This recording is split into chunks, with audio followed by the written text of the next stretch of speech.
the uncertainty that Donald Trump has unleashed around the world. 4 service members died today, and Donald Trump spent more time talking about his ballroom than he did about the loss of those lives.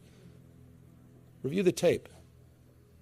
Spend more time talking about the curtains and his ballroom than he did the 4 service members that died because of his operation in his declaration of war without congressional consent.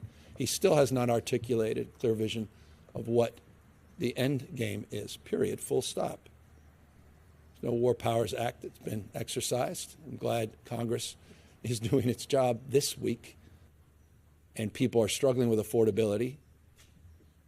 After he quite literally doubles down on stupid, meaning the existing policies of this administration at the State of the Union, offering no new strategies and no pivot. He said we would become wealthier and healthier under his administration. We're sicker and poorer. And now we have Gulf allies that are being attacked. We have American planes that are literally being shot down by American allies. We have to reconcile why our bombs were used or Israeli bombs were used to kill children, young girls at a school, and what the imminent threat was. It hasn't been described. Again, what was described today extensively were the beautiful ballroom and the curtains in the White House. And I don't talk about this governor's race. Even if I ask you if you're concerned about lockout, are there some of those? No, I know. I told you,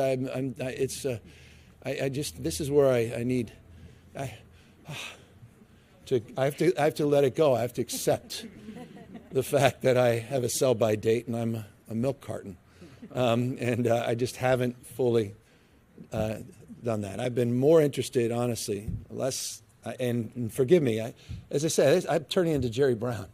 I always dismissed him for talking like this. What do you mean? You should be focused on us, not you.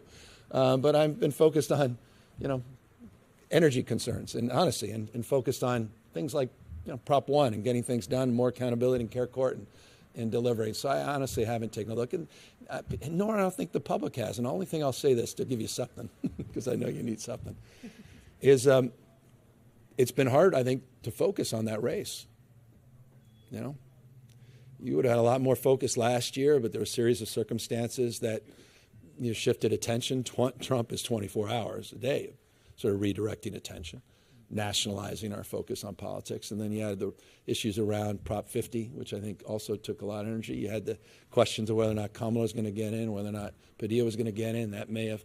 And so people are just, I think, starting to focus a little more. And if you don't want to, just turn on your TV and every minute there's an ad. But I just don't get a sense. When I'm talking to people, I'm not suggesting you're not real, but people, real people. I didn't mean to say that because you're very real. But when I'm out in the community, people aren't talking to me about it, which is interesting this late, just weeks and weeks before early voting. And so as a consequence, I'm not directly as engaged as perhaps I might need to be. And I think that is a lead into your question that you were hoping to suss out from me.